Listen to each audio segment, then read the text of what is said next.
Crack competition with एलके फर्कीस online platform में स्वागत है बच्चों। जैसा आजकल मैं अपने वीडियो पर आपको जो है UP assistant professor TGT PGT की यदि आप प्राचीन इतिहास से तैयारी कर रहे हैं तो मैं आपको पढ़ा रहा हूं। और अभी तक जो मैंने चर्चा की वो की थी साहित्यिक साक्ष्य पर। आज मैं जो चर्चा करूंगा किस पर? पुरातात्विक साक्ष्य। और उसमें जो इंपॉर्टेंट चीज है वो क्या है? अभिलेख पर। सबसे पहले मैं चर्चा करूं किस पर? अभिलेख। तो अभिलेखों का अध्ययन क्या कहलाता है बच्चों? एपिग्राफी। बहुत इंपॉर्टेंट। और ये अभिलेख मिले कहां? पाषाण शिलाओं पर, स्तंभों पर, मंदिरों की दीवारों पर, मुद्राओं पर, प्रतिमाओं पर खुदे हुए मिले हैं।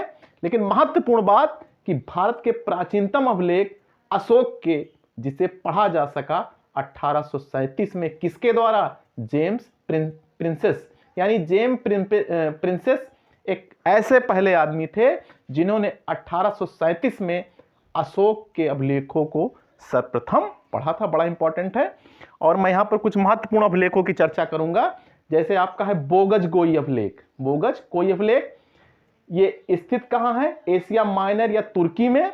इसमें वैदिक देवता इंद्र, मित्र, वरुण एवं नासत्य का उल्लेख मिलता है। बड़ा इंपॉर्टेंट है। यूपी असिस्टेंट प्रोफेसर 2021 में पूछा गया कि जो वैदिक देवता इंद्र, मित्र, वरुण एवं नासत्य का उल्लेख कहां है? तो मिलता है बोगज कोई अभिलेख में। गरुड़ स्तंभ लेख स्थित कहां है? बेफनगर या विदिशा में। संस्थापक हेलियोडोरस कौन थे? तक्षशिला के निवासी। और ये यमन शासक एंटियालकीडस के क्या थे? राजदूत थे। और जो आए कहां थे? वे 9वें शुंग शासक काशी भागभद्र के दरबार में 14वें वर्ष आए थे। यह भागवत धर्म का प्रथम अभिलेखीय प्रमाण है। बड़ा इंपॉर्टेंट है। कई बार प्रश्न पूछा गया कि जो गरुड़ स्तंभ लेख है वो क्या है? भागवत धर्म का प्रथम अभिलेखीय प्रमाण है एवं प्रथम प्रस्तर स्तंभ है। बड़ा इंपॉर्टेंट है। इस अभिलेख में अगला अभिलेख हमारा है एरण अभिलेख। इसमें सती प्रथा का प्रथम साक्ष्य प्राप्त होता है 510 ईस्वी में। यानी जो सती प्रथा का प्रथम साक्ष्य देखने को मिलता है, कहां मिलता है बच्चों? एरण अभिलेख में देखने को मिलता है।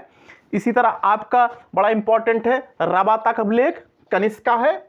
कनिष्का अभिलेख बड़ा इंपॉर्टेंट है। इस रबातक अभिलेख में मिलता क्या है? कुषाणों की वंशावली मिलती है। बहुत इंपॉर्टेंट है।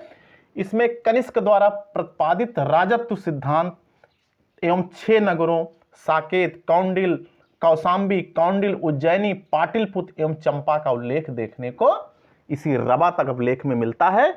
लेकिन जो इससे इंपॉर्टेंट तथ्य जिसके एग्जाम में आने की संभावना है कि इस अभिलेख में यानी इस रबातक अभिलेख में कनिष्क द्वारा अपने अधिकारी सफर को बागो लगो निर्माण हेतु दिया गया क्या है? आदेश सुरक्षित है। ये तथ्य भी बड़ा इंपॉर्टेंट है। अगर हम लोग देख लें बच्चों जूनागढ़ अभिलेख, तो इस जूनागढ़ ये जूनागढ़ अभिलेख किसका है? रुद्रदामन का है। तिथि क्या है? शक संवत 72 या 150 ईस्वी।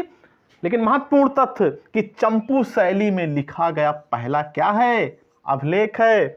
और इसमें मिलता क्या है? अशोक एवं चंद्रगुप्त दोनों का नाम कहां देखने को मिलता है? जूनागढ़ अभिलेख में।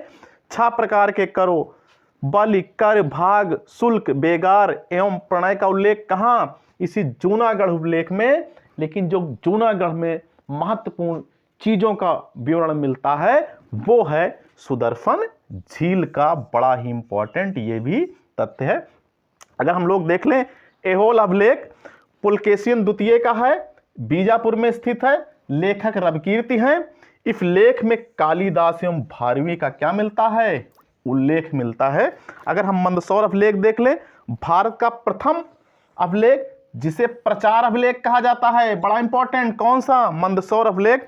एरागुडी अभिलेख भारत का पहला अभिलेख जो कि प्रतिलोम लेखन शैली में लिखा गया है।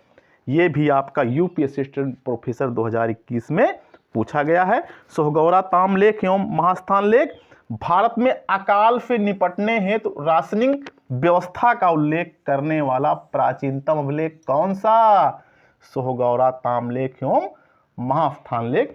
तो बच्चों ये अभिलेख जिन पर मैंने आज चर्चा की, और निश्चित ये तथ्य बहुत इंपॉर्टेंट है। आप भरोसा करके इनको देखिए, आपको एग्जाम में बहुत ज्यादा लाभ मिलेगा।